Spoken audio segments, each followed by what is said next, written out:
Hi Digital Writers, my name is Jessica Leica. I'm the creative producer for the Digital Writers Festival. We're here with part 2 of the DWF Student Editors Conference. And so this is the National Student Media Roundtable hosted by Bren Carruthers. I've got your name wrong again, Bren. Sorry about that. So why don't you introduce us to your panel? Yeah, so thank you, Jess. As she said, my name's Bren Carruthers, and Bren Carruthers. I'm a former student editor, but this is, if you're just joining us, as Jess said, the second half of the News Digital Student Editor Conference, which is brought to you in collaboration with Express Media and, of course, the Digital Writers Festival. So, fantastic. Yes, this is our Student Media Roundtable, where we have editors from 4 of Australia's most prolific student publications. And this will be an open panel format, so please pose us your questions using the DWF15 hashtag and News2015 hashtags on Twitter. So maybe the best thing that I could possibly do is actually get our panelists to introduce themselves, including which publication you're with, what you're studying, and we'll start left to right, as you can see on the screen. So maybe we'll start with James. James? Yep. So my name is James Wilson. I'm with Vertigo, this student publication of UTS, and I am also in my last year of a Bachelor of Journalism. And I finally won the student election to get onto Vertigo after 3 years of trying. So, huzzah! Congratulations. Lindley. Yep. So hi, I'm Lynn Lee from Vertigo magazine in Melbourne at the University of Melbourne. I'm one of 4 co-editors. There's 3 more of us. There we go. I'm currently studying a postgraduate certificate of editing and communications, and before that, I did a Bachelor of Arts in Mediacom and Art History. Next, we'll jump to the ladies of Tagatis. All right, well, yeah, I'm Tabitha. I was the editor-in-chief last year, and I'm still kind of hanging around because we haven't filled our team, but yeah, sorting a few things out and handing over to Michelle. I've been doing a Bachelor of Arts, and I'm about to start a graduate certificate in Journalism, Media and Communications. I think that covers it, yeah. I'm Michelle Moran. I'm the incoming editor-in-chief at Tagatis. I'm doing honours in journalism, media and communications at the University of Tasmania. Yeah. Oh. Hello. Oh, hi. Sorry, we skipped over you. Oops. No. Sorry. No. Am I right? Can everyone hear me? Yes, yes. Yes, okay, cool. Can I introduce myself? Introduce yourself, Tom. Good, excellent. I'm Tom Davies. I'm the chief among 9 elected editors at Semper Floreat, which is the University of Queensland Union student publication, and I'm a graduate entry law student. Brilliant. We should...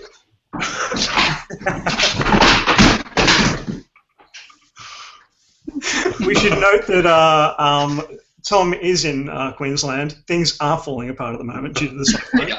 So, and he is phoning in via his phone, so he may drop out at any point. But we're going to stick with this.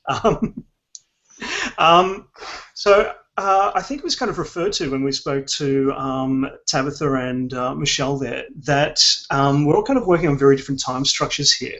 So let's start with the first question of where are you guys in the production process at the moment? James. Sorry, I missed the question. I've got a little thing that's just appeared on my thing. Sorry, someone just asked, an editor of Vertigo asked if these are the Vertigo offices. They're not. It's because the Vertigo computers don't have webcams at work. So I'm sitting in the studios at the Media Labs. But sorry, what was your question? Yeah, where are you in the process at the moment? Oh, okay. So we've just released our first 2 issues. This year we decided that we'd put out a newspaper and a magazine.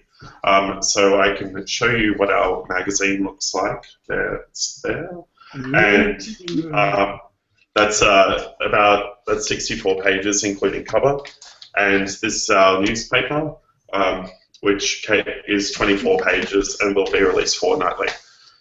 So in terms of our process at the moment, we're in the middle of editing and finding contributors for the second issue of the newspaper, which is an arduous process, and the magazine rather, is coming along as well.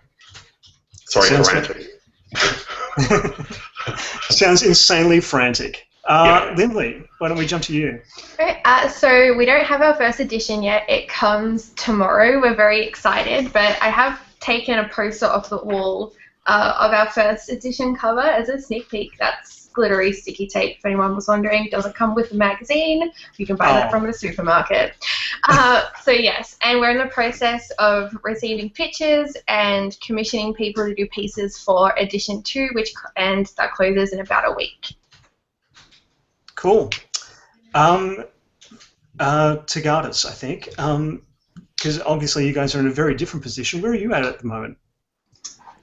Well, we recently we had to do our course, like a counter course guide for our student union. So we're actually running behind on production by about 2 weeks because that took a lot longer than we would have hoped. It is lovely. We have this nice union publication right now.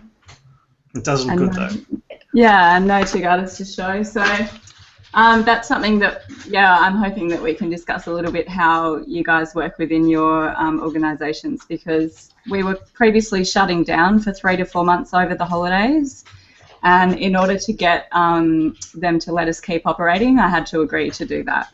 So, yeah, I think what we're going to do for our first week, what we are doing for the first week of uni going back next week, is to have a lot of promotional material and a lot of kind of on-the-ground involvement, and we have our cover ready to present that just says we're coming soon, and then we're having a party to launch that. So that's where we are with the first edition, and then I think the second edition we're about to have a contributors meeting next week. Yeah. Student politic fun, basically. Yeah. I mean, they could be much worse, but it's a process. Tom, where are you at? We're waiting to take delivery of our first issue, which should be on Tuesday. At the moment, we're looking at we have a sort of market day, so we're looking at releasing it then. So I'm organising my other editors and a lot of volunteers to do, a lot of on-the-ground distribution, because it was a main failing of Semper last year. I think really was a distribution methods were led to a lot of wastage, and also in the process of seeking contributors for the next issue. The deadline is in almost exactly a month, I think.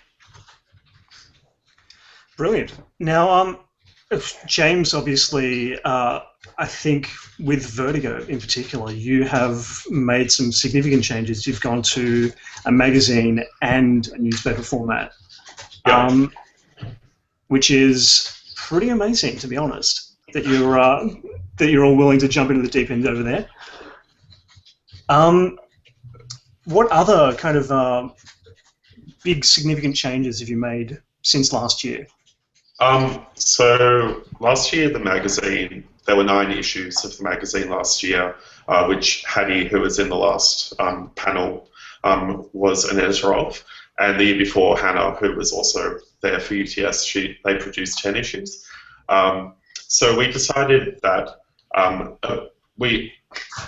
problem we identified was that a lot of the news cycle in a monthly paper, you can't really respond to things quickly. If there's like a National Day of Action coming up, you'd have stuff on the stands like for 3 weeks before the event, and people wouldn't care about it by then, or the NDA might have already happened, and then you'll have this useless information for like a month.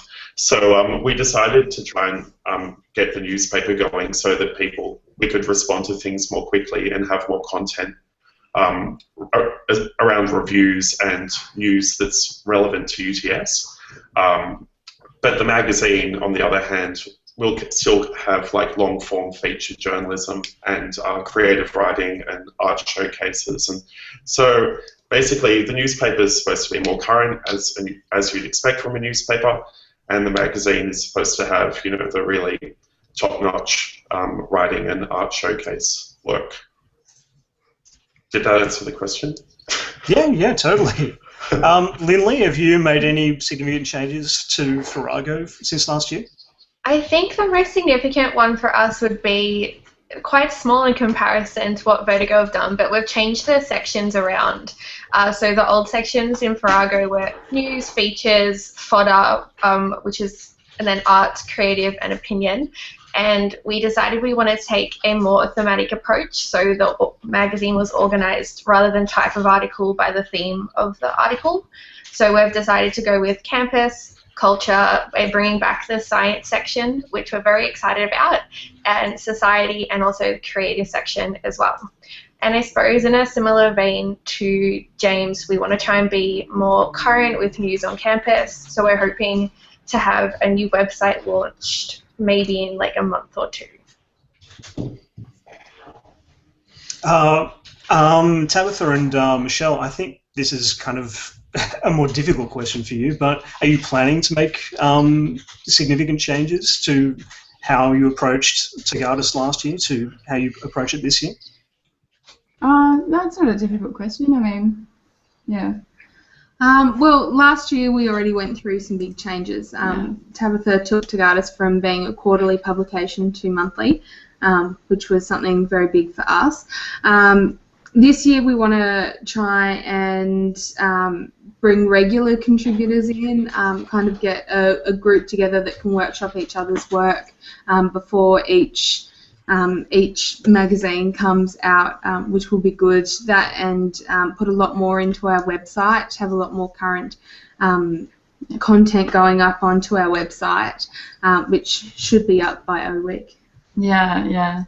And also what we've sort of done with this first edition that's currently underway is to try and have it as a bit of a magazine/newspaper format. So it's got more of a newspaper type of, like the actual paper is thinner, but it still has a lot of, like we have a lot of our articles illustrated, but we're kind of making it so that we have like a newspaper front cover, but it's generally going to have art on the front as well, and it's going to be, depending on what the topic is, so if it's news then it'll have photographs that are relevant to the story as opposed to illustrations.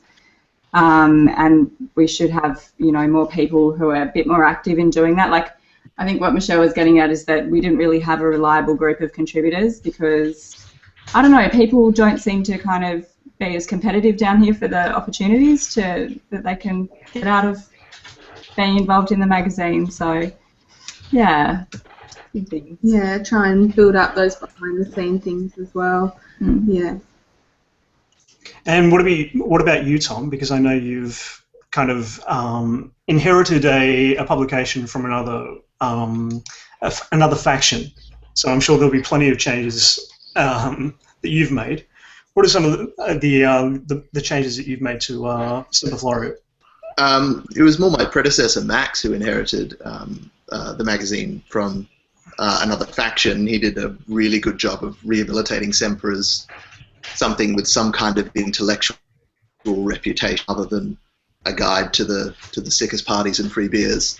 But in terms of changes to the format that he ran last year, I mean, I've made a lot of changes to style, to size, to how the thing presents, but in terms of the actual format of the content of the magazine, I've tried more than anything to simply sharpen it and turn it less from a general interest student journal into slightly more news-based, but more relevant to campus life. I mean, we're in the fairly enviable position of having a really, really large and active student union, and there's not a whole lot that Semper could like Semper couldn't be of tremendous use to people in terms of telling them about National Days of Action. It's a monthly publication. The union does a much better job of that with the various small media outlets that they own anyway.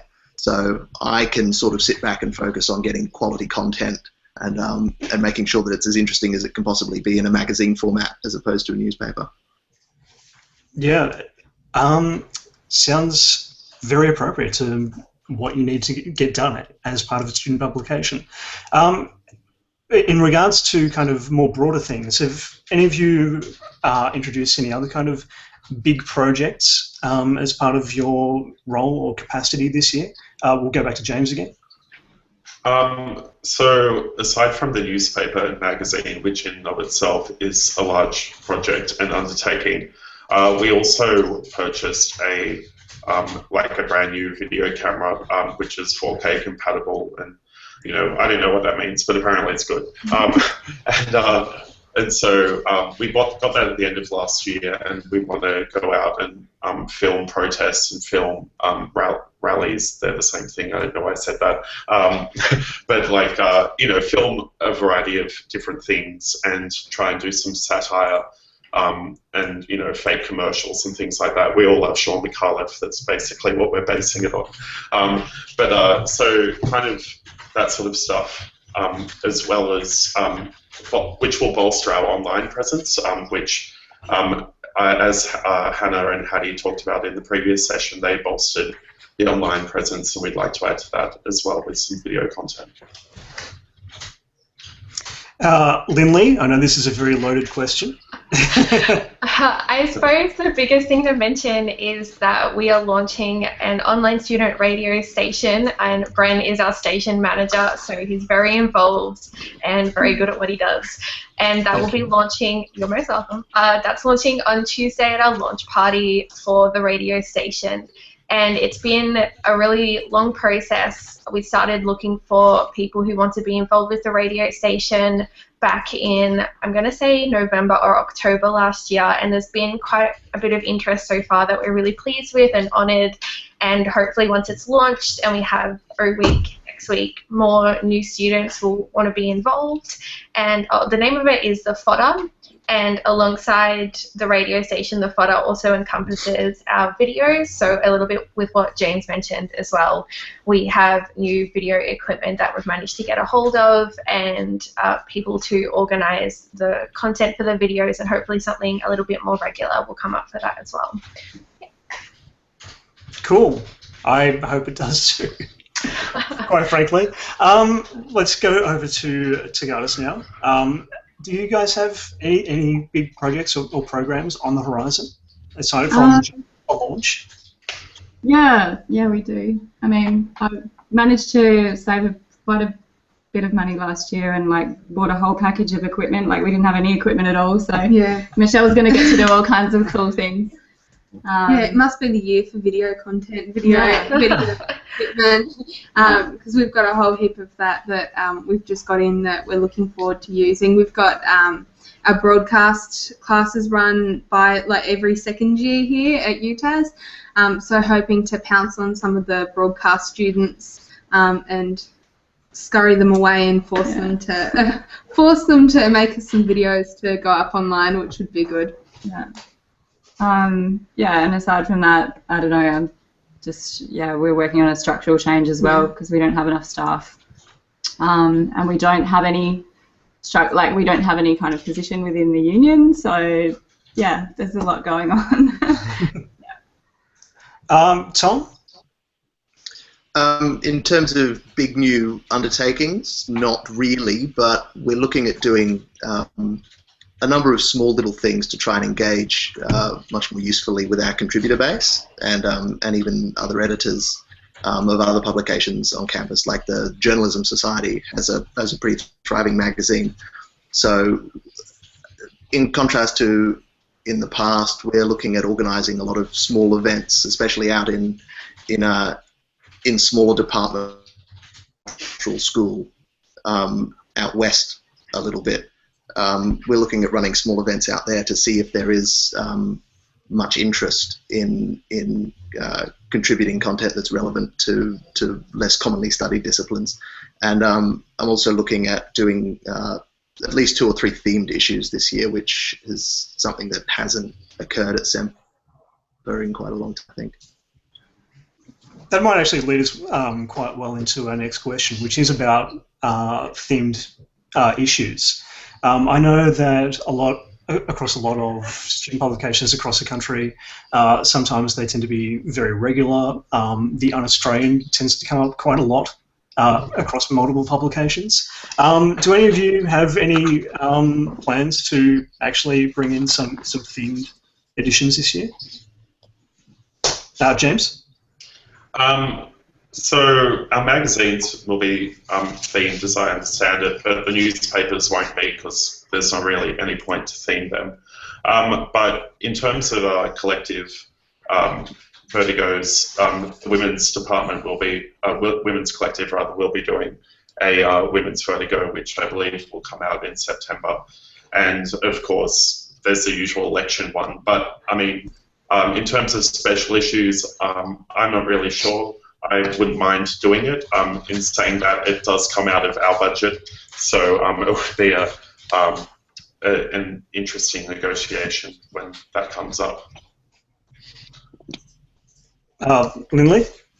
Farrago doesn't do themed editions. I suppose the closest we get to that is when the elections are on, and usually they somehow combine voting and sex together to get people to pick up the election edition.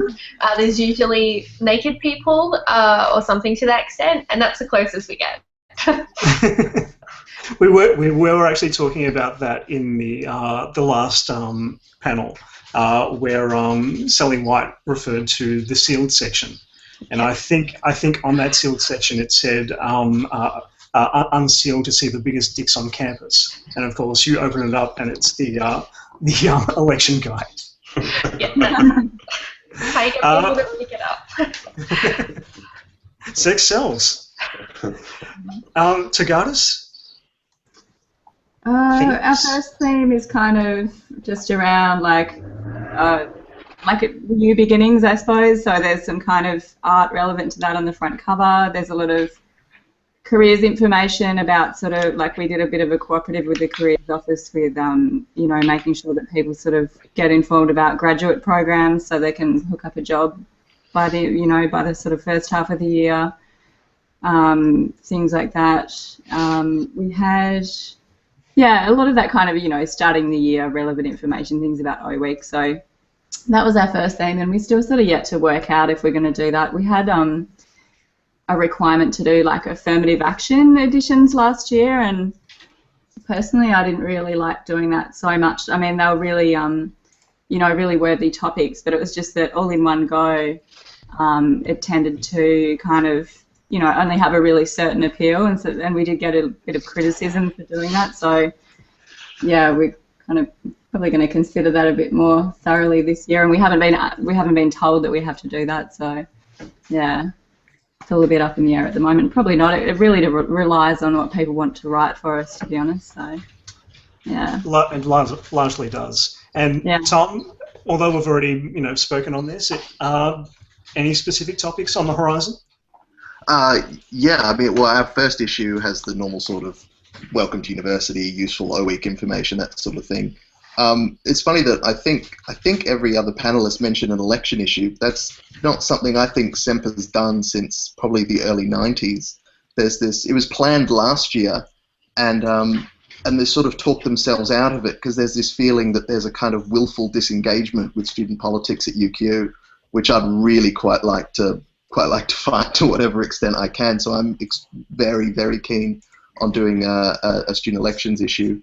And also an international students themed issue was my major sort of initiative that I'm working on at the moment, because I don't know what the proportions are like at other universities, but international students are a huge part of the body at UQ, and they're massively underrepresented in student organisations. Yeah. Sounds like a really interesting idea, to be honest, and it is quite difficult to actually get people involved, not just international students, but as we kind of spoke about in the previous panel, getting like non-humanities students, for example, involved. So I'm going to pose a hypothetical to you, and I'm going to start with James again. So this is a hypothetical.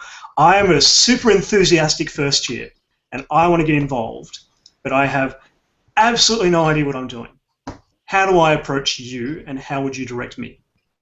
Well, the first thing I'd say to you, if you want to get involved, is that you should send us an email at submissions@utsvertigo.com.au. That goes for everyone out there as well.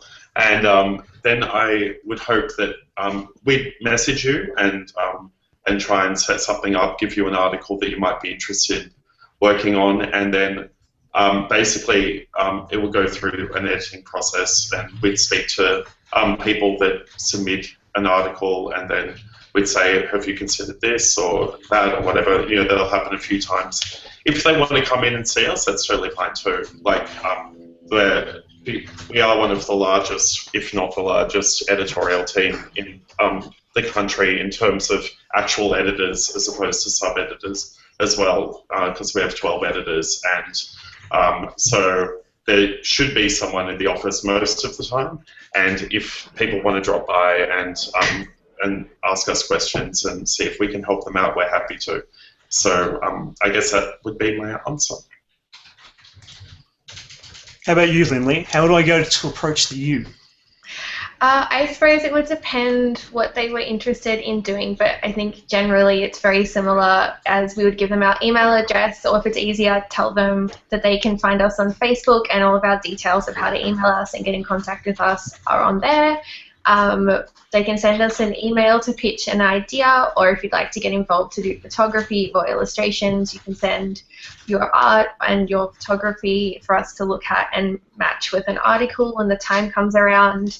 I suppose it's just getting them to feel like they've connected with us, giving them the opportunity to come past our office, which the door is more or less always open and kind of easy to find when you head into Union House, which is where we're set up. We're with the rest of the office bearers in our union, so I think we're lucky in that sense that we're surrounded by other students who, if they need to get involved or help, they can send us in our direction as well.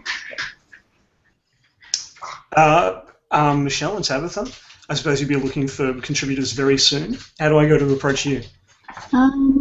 Well, we've got a reasonable base actually, which is really good. We had a contributors meeting halfway through January, and we just I usually get people emailing me.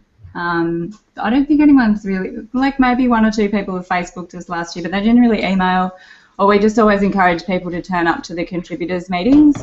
And the way we tend to hold them at a pub or have some kind of food. And then this year with the new group, like we made them up a welcome pack. So just sort of like, congratulating them for, showing an interest in coming along. So we wrote them a letter, and then we put together a series of like photocopied like a bunch of different kinds of articles for inspiration to kind of give people an idea of what we might be looking for, and kind of gave them a bit of information about, the range of things that they can write on. And then generally I'll usually try and have a conversation with people and find out what their interests are, and if they don't know, then I'll just give them a little assignment or something. But yeah, it tends to I really try and, either that or if someone emails me and they can't come in, like I'll ring them up, like I'll really try and talk to someone directly. And I think that's what you're planning to do too, really, like get people together. Yeah, and that's where this year, with this kind of group of regular contributors, I want to make it more of a regular thing. So meeting more regularly, that and being able to have them all be able to talk to each other and show their work to each other, which I think will be really beneficial, especially with the example of the first year. Being able to have some more experienced writers, give them some feedback and help them through. And then in a couple of years' time, they'll be the experienced one giving back feedback to you. Yeah, hopefully, if it all works, it'll kind of play into a nice little cycle of feeding itself back up when we hook in the first years, and then getting something back from people with more experience and vice versa. I'm trying to build up the culture a bit, I suppose, because there isn't really that turnover or that culture around. being involved anymore. We've had a few years where we're out of publication, so yeah, it's kind of, I don't know. We usually try and just make people feel really welcome and see what we can do for them. And it's so important too, because you only have most of your students around for about 3 years, so there is that always consistently that high turnover. To ensure that you have that kind of crossover is vitally important. Tom, how do I go to approach you at Semper? There's a few ways. You can always email semper@uqu.com.au, but we've got our offices in the main University of Queensland Union complex as well, so it's fairly easy to come and see us. There's always, during the week, certainly during semester, someone there that you can talk to. But if you're a super enthusiastic, bright-eyed and bushy-tailed first year, I really want to know what you want to be doing. Like, we get a lot of unsolicited opinion pieces, which is fine, and the best ones we'll publish. But if you're really keen to get involved, I would want to sit down with you and discuss what it is you want to be doing in some detail, and especially get you involved, even as much as possible, even in the sub-editing process. Because if you've really got your eyes on the prize of editing a student publication, if you're a first year, it's best to bring you in on the whole process now.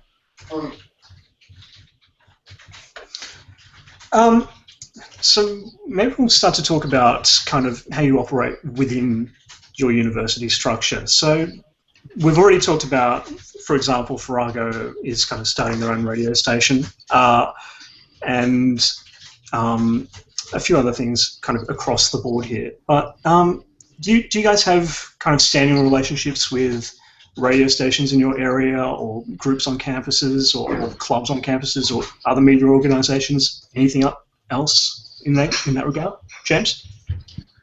So UTS has 2SCR, which is a joint operation between UTS and Macquarie University, or at least it was.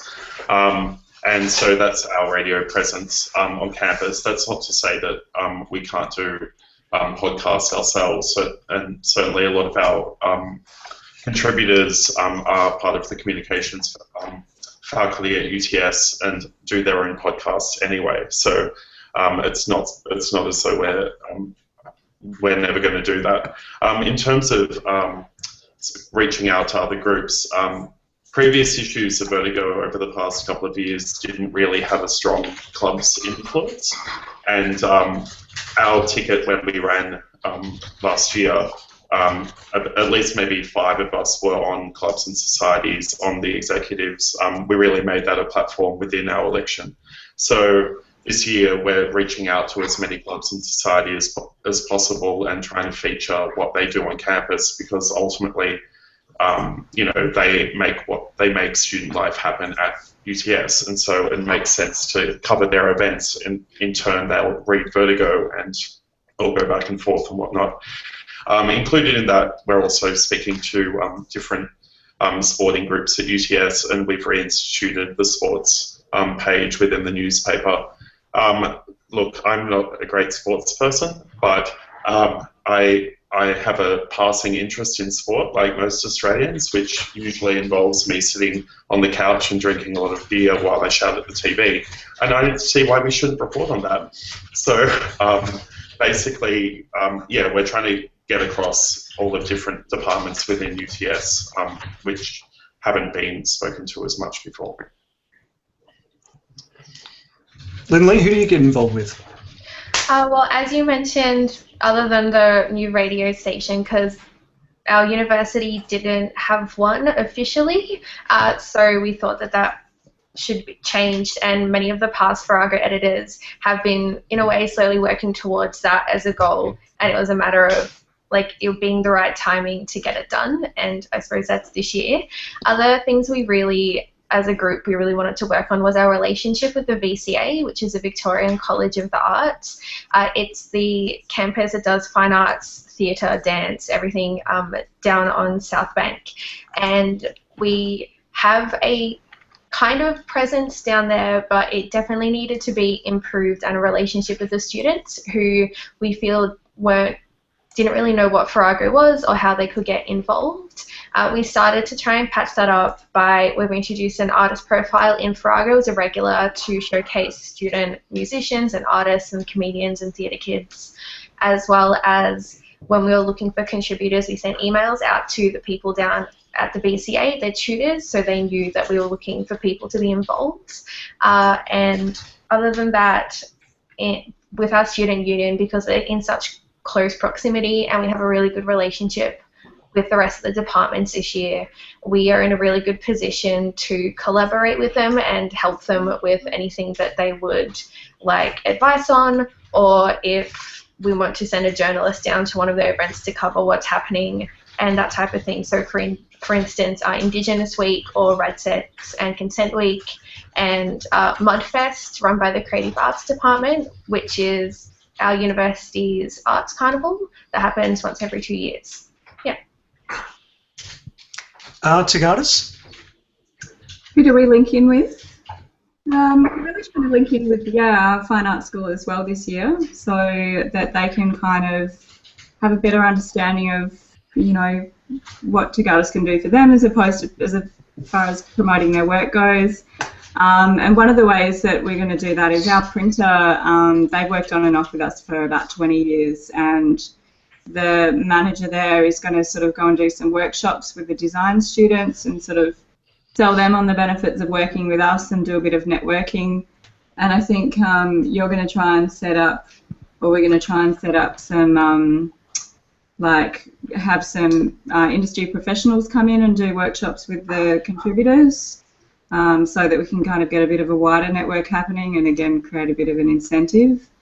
And then also hopefully, like, once I can step back a bit, I'm wanting to do some podcasting and stuff as well, because we don't really have we have an independent station on campus that the student union is trying to link in with, but they're not really integrated within the university. They just have their offices here at the moment. So either we have to look at how to work, but I think we'll either have our own podcast on the website or maybe try and collaborate with Edge as well. Yeah, and I don't know if you have any other plans that we haven't talked about yet. Not so much. It's kind of the process at the moment, moving over from... You just came in last week. Oh, yeah. I've been here a week. Fair enough. Yeah. So, yeah. And finally, Tom. A lot of the relationship Semper has with other publications or, you know, media outlets like radio stations on campus kind of happen by default.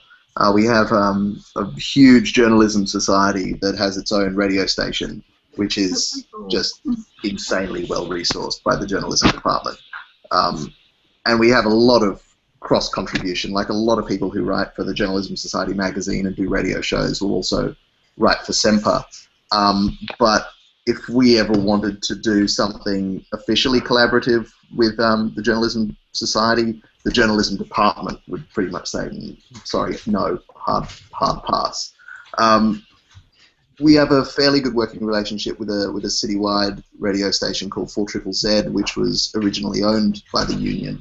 And again, there's a lot of cross contribution there. So, I mean, it's tough work when you're rehabilitating a magazine's reputation to get people who have distanced themselves from you over the past several years to, you know, let you back into the fold and you know, let you be part of the larger sort of media machine for young people in Brisbane. But like I said, we've got a really good working relationship with the union. I mean, we're not actually a separate entity. We're technically an independent media outlet, but in practice, we're entirely dependent on a relationship with the union to function properly. But thankfully, that's not a problem this year. But it does give us excellent access to. There's something like 250 active clubs at UQ that we have brilliant access to and that have excellent access to us. So those are relationships we work hard to maintain. But yeah, it's a struggle building connections with other media outlets. But it always is. I have been neglecting to mention that we are actually. James has dropped out for a second. Hopefully he'll be back. We are are actually taking questions for this this panel via Twitter, which is we are using the DWF 15 hashtag and the News 2015 hashtag. If you'd like to pose any questions to us whatsoever, and we do have James back, there he is, please use the hashtags. We will pass on the questions to our panelists. And in fact, I do have a question here from a former Vertigo editor directed to James. And it's from Fiona Dunn, who just happens to be sitting about 1.5 meters from me at this point. She'd like to know how the newspaper magazine format is going to work at Vertigo. But I think I might broaden this out a bit and ask you guys how you operate as kind of a group of editors, because we all have very different kind of structures here on this panel. So maybe if you could detail how you kind of work together. So let's go with James first. Okay. Yeah, sorry for the cutout. I think it's just the wonderful computers at UTS not working as always. So because we have 12 people, we decided that everyone should kind of try and decide what things they want to focus on throughout the year. So we've separated the 12 people into doing newspaper and or magazine. Personally, I'm only focusing on the newspaper at the moment. That might change later on in the year, but different people are doing different things. So in terms of finding contributors and whatnot, that is, and what's in each issue, that belongs to those different teams within the broader editorial team of Vertigo. When it comes to editing, that's different. Everyone jumps on board and edits things because we need to get those things out quickly, particularly in the case of the newspaper. So that's basically how it's structured at the moment. We have one person, we have more of a collective doing film. So the idea there is that we'll have a writer's room and people can, pitch ideas and like write some scripts, and we'll perform that rather than do it as news if it is a performance, like a satire type thing. And then we have one person doing online, the 2 people doing online stuff, one person doing admin. I'm the SRC liaison along with another person. So a lot of people have different roles, and frankly, I'm not quite sure how the other teams do it when they've only got 4 editors, because I'm trying to figure out how you juggle all of these different teams. And like, it's quite difficult with the 12 of us. So yeah, I'd be interested to hear what the others have to say. Well, Lindley, you're part of a team of 4 editors, although admittedly you're not making 2 publications. How do you get along with this? We are only making 1. So there are 4 of us. More or less, we make decisions together because it's easier to get everyone in one room, this room, and we try and work out things together. But we each have kind of, I suppose, our specialty, for lack of a better word. For instance, Maddie works with our fiction writers and our creative non-fictions, and she speaks with the creative sub-editors. I work with the illustrators and the photographers and all the graphics contributors to make the works that go alongside the articles. Simon works with our general sub-editor team, which is everything else, and Martin works with our journalistic sub-editors and our campus reporting as well, our campus reporting team. What was I going to say? I suppose a lot of the work that would be done by the 12 Vertigo editors, we have to delegate because there's only 4 of us. So for instance, our sub-editing the editing isn't done by us personally. We have a team of sub-editors. There's about 33 this year. There's a giant team of them. We have web officers who run our Twitter and like the Twitter for the new radio station, and they'll upload things onto the website, and without them we wouldn't be able to function. So we're very fortunate that there's all these people who really want to contribute and help make Farrago a community and a team to work together. Tagatis? Wow. Well, We're very jealous. yeah, we didn't have anything like that kind of resourcing, which is amazing. I mean, like the current setup that we have is we have an editor-in-chief, then we have a print editor, and we have a digital editor. And the workload is horrendous. So I'm currently in the process of negotiating with the union to split up the roles into a wider variety of roles. And then I think, again, if we have this dedicated volunteer team that we're working to build up now, then we'll have a bit more of a good setup. But at the moment, basically the editor-in-chief is responsible for, most of the communication and securing advertising, pretty much making sure everything is done, distribution, marketing, and then the print editor has been mainly responsible for sort of doing the layout, making sure the designers know exactly what the allocations are, things like that, liaising with people as well, doing the proofreading. So we've had to do the proofreading between ourselves, and occasionally we have volunteers again that come in and out. We don't have permanent people. And our digital editor set up a new website last year, maintains our website, uploads articles, also does all our photography. And then we tend to have like a loose team of volunteers who do, mainly artists, who do the photography and illustrations. So it's all basically, something that we're in the process of trying to build up again, yeah. Yeah, and to be frank, I mean, I wasn't going to kind of introduce my own experiences into this conversation, but I think it's kind of pertinent to kind of recognise that in most cases with most publications in Australia, there are only a small group of people running the publication. When I was the editor of Lot's Wife at Monash University, it was just me and one other co-editor pretty much running everything. Wow. And we drove each other insane, basically. This is nothing that is unusual in terms of actually putting together a student publication. Whereas we seem to have some very lucky people like Tom, who I believe is the editor-in-chief over, is it 9? A group of 9? Yeah, 9. We've got reasonably good division of labour at Semper, I think. I have 2 deputies, one of which is essentially a digital editor, runs our website and manages social media, and I have another who is he fundamentally runs marketing the magazine, so he organises distribution channels but also deals with approaches from advertisers. We have a couple of other general editors who mainly act as liaisons between clubs and societies and other groups on campus. They're reasonably well-connected students, they're excellent at getting information out of clubs that's of use to students, like in creating an event calendar, which you would think would be a relatively simple kind of undertaking. Send a form out to clubs and societies. No, it's like getting blood from a stone.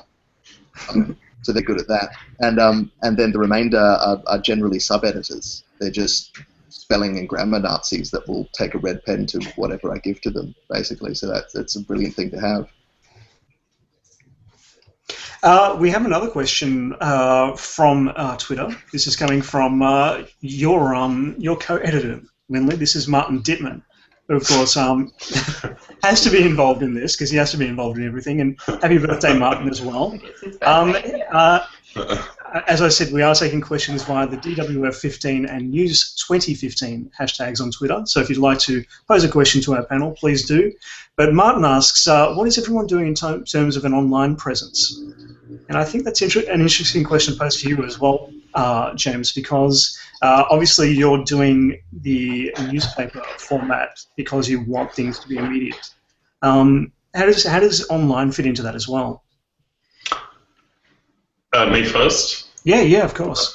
All right. So in terms of our online presence, to be honest, it's probably lacking a little bit at the moment, and that's largely because we were focused primarily in the lead up to our first 2 issues of the magazine and newspaper to work out the administrative side of that. So when it came around to online stuff, I think it's kind of been left by the wayside. But in saying that, now that we've got most of the process down with the newspaper and magazine. The online stuff will be just things that come up that don't fit into the schedule of the newspaper or the magazine, or it might be something that we've deemed to be, you know, not quite right for either, or I think it's really just a timing thing. So often there'll be things that happen just after the newspaper and the magazine. Like in the case of O-Day, a fight broke out in the two of our collectives at uni. So, but that happened the day after O-Day. So if we would write an article about that, it would go online realistically. Unless we don't have anything to print in the newspaper that issue, in which case it will probably go in the newspaper. But yeah. Lindley, how's the online presence going? It's pretty good in a sense. We're hoping to continue working on it to get more people engaged with what's posted on the Vertigo website, which I suppose is the biggest thing that we're trying to do at the moment, is to have a Vertigo website that's independent of the University of Melbourne Student Union. So it's not run. So we'll, on the Student Union page, you'll be identified as the media office bearers, and then it'll link off to the photo website, so the radio, and then the Vertigo website, so we can have more of an independent identity from the union itself, to be able to act as a critiquer or a supporter, just separate from the union and its values. And I think we're getting there. We've encountered a little bit of bureaucracy on that side of things, and difficulties getting that up, but we're hoping that that will improve how we present online content and will make it much more timely and easily accessible for students to get their work on there and also engage with what's put on. Cool. Tagatis? Okay, so I mean, we basically, like, we're trying to make it so that we have scheduled days where things come out, so we're making sure that we're publishing things regularly, because most of last year it really just relied on things coming in that didn't really fit in the magazine, so we're a bit starved for content because we had to fill the magazine content. But it's going to try and cover more, like, we're trying to get the SRC to link in with us a bit more, so they're actually aware of how they can inform us about things that are going on in the university, because there's a bit of confusion around that. I think a lot of the time people don't necessarily know that they can give us information, and so we've been having some discussions around that as to how we can kind of work together. So we had a really good example of that, say, at the end of last year, where they did actually tell us that the university was going to cut the SWAT back period, like the study period for exams, for 3 days. And then we got some information from them and put out an article, and students actually responded in quite big numbers. And that decision was delayed, and it drove a lot of traffic to our website as well. So I'm going to be trying to actually coordinate with, you know, our news sources. And then one of the other things that we do, that we're going to try and do more again this year, is just really try and get photographs of events. So especially the big sporting events, any big, you know, parties on campus and things like that. Like, we found that people love to see their faces, basically. So what we do is we link all our galleries that we put online. We actually link them. We put them on Facebook, and then we link them to our website, so that we do get the interaction on social media, and then it also connects people through to our website at the same time, which a lot of that's really thanks to our digital editor, Nathan, who's not here today, but he's sort of worked out a lot of those things where he found that, if we actually linked in our Facebook and our website together, and not so much Twitter, but trying to do that a bit more, that we were driving a bit more traffic, and then people would look around at, you know, 2 or 3 other articles while they're on the website. So just trying to really build on that from last year, because that seemed to work really well. So, yeah. We'll go to Tom now. Online presence is something Semper's still very much in the process of figuring out, because it didn't exist until about this time last year. There was no website. I don't think there was even a Facebook page. So that's social media is something that we're really trying to focus on in a big way this year, and it's working so far, although term hasn't come back yet. So it's hard to see how effective it is going to be with engagement. But it's a really surprising amount of work keeping up an active Twitter account. It's but then again, keeping an active website is even more difficult. I mean, the website we have, I think, is relatively slick and it presents nicely as a news website. But when you're a student publication, you've got 8 issues a year. Your main pieces of content are like slow burn investigative articles. It becomes like your website becomes, if that's the content you're working with, it becomes essentially a multi-contributor blog presented in quite a strange way. So that's something that we're having to rethink. But so far, I think we're doing a reasonably good job of figuring out what we need to do in order to keep contributors and readers engaged. Certainly through Twitter and Facebook, but the website's the really big kind of, oh God, what do we do about this? Bren, yeah. Sorry, I just wanted to jump in. When I was talking about online before, I probably forgot. Well, I didn't realise that I actually should have talked about Twitter. That's the one thing we've probably actually been really good at doing since we took over. I think there were about 1,600 tweets on our official Twitter account over the space of 3 or 4 years. And since the National Union of Students National Conference, which we sent 3 people to, and the Martin Place Siege, we've gotten up to like 2,300 tweets or something. So we've kind of been all over these events on Twitter. But yeah, the online presence via website that Tom was talking about, it can be really stressful and a lot of work to keep that going. Cool. We might transition into something a little bit different now, and I know that most of you guys are only just coming into the job. Really only have just put together the first edition or the first couple of editions, or perhaps on the way to onto the second edition or something. But I wanted to ask about issues that you might have come across so far. So I can think of at least 2 publications, and I'm not pointing any fingers or anything. They're not even in attendance here, but they may have made some grievous errors when it comes to their reader base and done some really bad things. Again, not going to point any fingers. Have you guys done anything that you may have regretted, may want to take back, that you may feel a little bit uncomfortable that you've done that and gone, oh, this was a bit wrong, a bit of a contentious issue, oh, screwed up here, oh God. Has anything like that come back to you and you've kind of had to deal with that already? I can jump in here. Go ahead. So our first issue of the newspaper had a rather contentious headline, and when juxtaposed with the image on the front page, kind of looked a lot like an abortion joke, which I've got to say was not what we were aiming for. And when it came to print and when we looked at it, honestly, nobody didn't tweak to anyone that was what it looked like until it was pointed out by some previous editors of Vertigo. And so, yeah, so we obviously wish that hadn't have happened. And we will be printing a full apology in our next issue because we don't, want to make jokes about that stuff.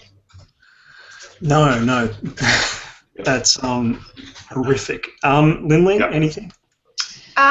Not that's really come back to us yet, but our first edition comes out tomorrow, and we don't know how people will react. I think the one that could spark some controversy, but not at the same time, is a satirical piece that comments on our union's cut of the NUS budget that that is sent to the NUS every year. It was cut by about 50 grand, and we have a satirical piece where someone has pretended to be from one faction, another faction, commenting on the matter, and we'll see. I suppose this goes to Tabitha. Last year, did you have any particular contentious issues come up in the course of your editorship? Yeah, we I don't know. I mean, you always do. I think for one thing, like because of our contributor base being so, you know, just whatever people essentially want to write. I mean, we did get to give assignments sometimes, but a lot of the opinion was kind of from the left of the political spectrum. So we get typecast as just being like a leftist publication, which is not the intention. Like we don't coordinate what people write, or we can't coordinate what they write to a great extent. So, you know, if we had, you know, 3 articles that were sort of seemed to take a particular position, or if they were opinion pieces, then that kind of became representative of what the magazine stands for, which is not. The magazine stands for anyone can come and put forward their views, which, I mean, we responded to that by just inviting people to write, and they did on occasion, but it tends to be more of the kind of, yeah, left-leaning articles when they are politically related, so I'm not really sure if there's much we can do to get around that, aside from we really work with people to try and integrate both sides of whatever they're talking about, but yeah, that's the main thing. And the other thing, I guess, is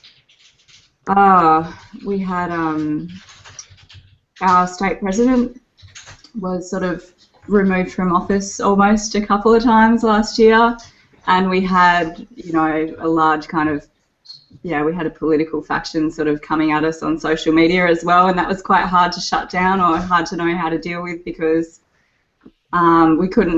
we didn't feel it was appropriate to just keep deleting what they were saying, so we didn't want to respond to them either, and yeah, they were basically just sort of, I don't know, trying to cause trouble, but yeah, that was quite stressful, and we didn't really know how to deal with that, or if we dealt with it very well. It just kind of went away, as they do, but yeah, that was probably, those are the main 2 things I can think of, is when people start getting aggressive on social media, it's quite hard to deal with them, as opposed to, we usually just joke with them, but you know, even that doesn't tend to work sometimes. They just keep going, or yeah, so that's probably the 2 main things that we had to deal with. Yeah. Tom, aside from cyclones, anything else happening at Semper? Well, our first issue hasn't come out yet, so I haven't ever been in the position of having published anything controversial. As an observer last year, I mean, we've got a very vocal conservative minority at UQ that get incredibly up in arms about the lack of right-wing opinion. I mean, we have, I think, probably the same problem as Tabitha was talking about, that we're seen as a far-left publication, when that's not editorial direction. That's just our contributor base to a large extent.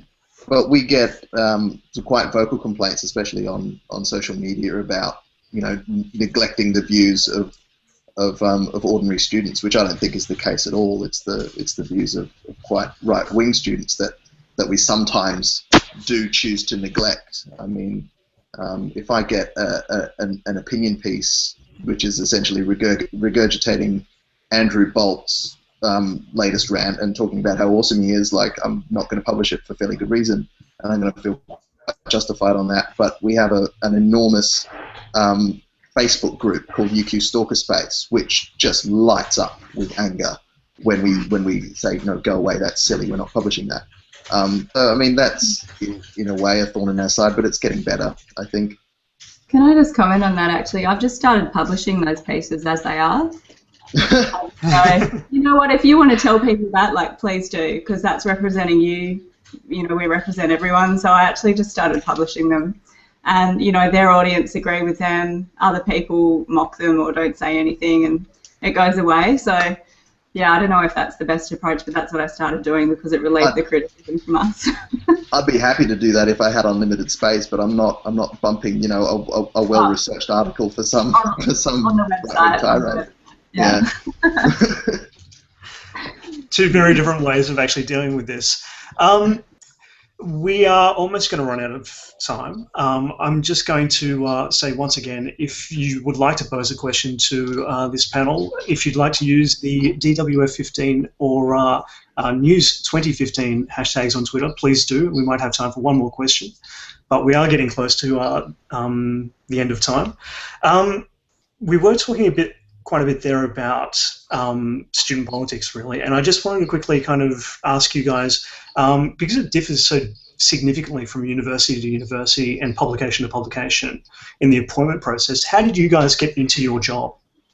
So we'll go with James again. In the Vertigo election last year, as Hattie and Hannah mentioned in the previous panel, Vertigo and the SRC elections had been basically tied together. If you ran with an SRC ticket, you were pretty much assured of getting on unless something cataclysmic happened, as happened with Hannah when they got elected and a different SRC team got elected.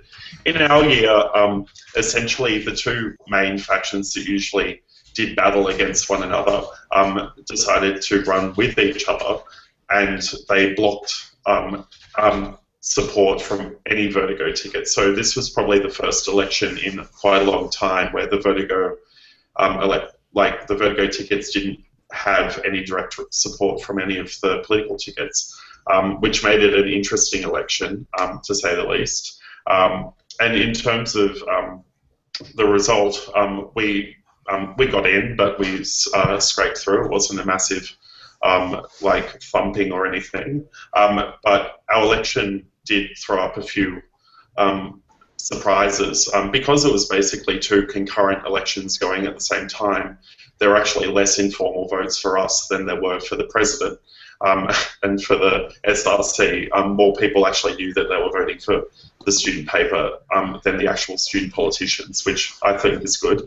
But this year our SRC is basically split, so we've got 12 people who are in grassroots or Labor left, and 12 people who are in Labor right or the Liberals, and then there are 4 independents. So trying to get money through that is going to be an interesting fight, essentially, yeah. But yeah, we got elected, so that's through that process. Yeah. Sorry. No, that's okay. We'll throw to Lynn there now. I'm going to try and keep this brief because it can get to a very long story. But more or less, we have an internal Farrago pre-selection where people who can run for editor, that'll happen, 4 people get picked through a panel night, kind of like this, but you get voted on afterwards. Please don't vote for us. And then after that, you have to run in the student elections to become the media officers of UMSU, which is University of Melbourne Student Union, and we run on a ticket called Independent Media. Typically, independent media is not contested against for the position of media office, so you would get it more or less automatically. The last time, before last year, that independent media was contested was maybe 5 years ago by the Socialist Alternative. But last year, a new group came forward with really strong college connections, and we were contested, and we didn't find out for the last minute after we made some political decisions and support, and it was very stressful about 3 weeks, but obviously it worked out for the best, and we became elected, and that's how it happened. But yeah, it's a little bit different than usual. Tabitha and Michelle, how has your process been? The current setup down here is that they advertise it as a position vacant via the union, and then that happens at varying times of the year. We're trying to implement so that actually happens when there's students on campus. That didn't happen for the last several years. The last few years, but yeah, basically it's advertised like a job. And then people have to write a letter of application, and then they come in and sit an interview with one of their administrative staff from the union and the state president. So we're currently looking at whether or not that will change. Yeah, basically. It's like a job application process. Very different. Then, depending on who's here, they may or may not talk to the editor about who they employ. So, yeah. Tom, how was your process? I understand it was an electoral process as well.